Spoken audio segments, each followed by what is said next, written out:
Salamat kaayo mi sa pamilya Mamaran Idhaw nga ang among inahan si Maria Mamaran abot pa in town sa ika 90 years old nga birthday. Ma kaning adlaw para sa imo, you deserve every moment of this.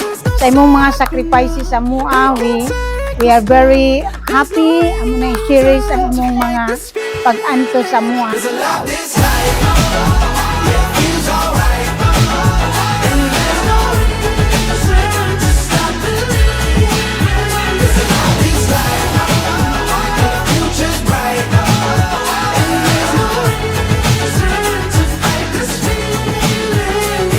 Happy birthday, Lola! Kaulo ka, unsa mi ka, unsa ka namo ka love, kami nimong mga apo. So, sawa sa imong ginaingon per me, ako ang pinakamaldita nimong apo, pero ay kabala ka. Hantol sa buhi ba ka, hubiling kumutay sa imong, mupahid sa imong tayo. Happy birthday, La! We love you so much.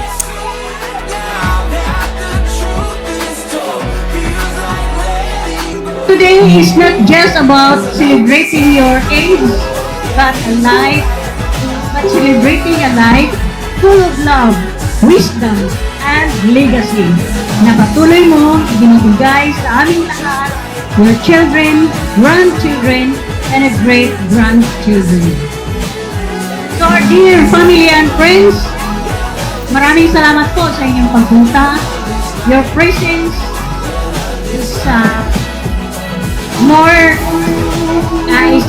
make this celebration more memorable. Happy birthday, Lola! Birthday, kausa na nga sa isa ka tuig.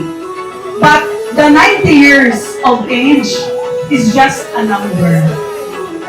Age does not matter. It is matter that age. Di ba?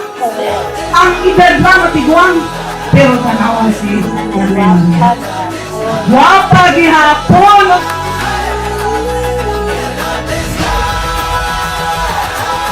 Happy birthday, Lola! And wish you all the best. Happy birthday kay Lola, Mamiya. And thank you so much, Lola, sa tanan nga pagpalangga niyo sa mua. Sa pagdawat sa ako. Sa kuanga mo na niyo tinuod nga ako. Happy birthday. As what I said, you are the heart of our family. And Maraming salamat sa inyong mga pag-antos o mga pagsakripisyo para sa aming sa inyong mga anak. Ang laut unta at tagaan ka pa sa Ginoo og daghan pag nga mga katuigan sa imong kinabuhi kung pwede mo abot ka pag 100 years old.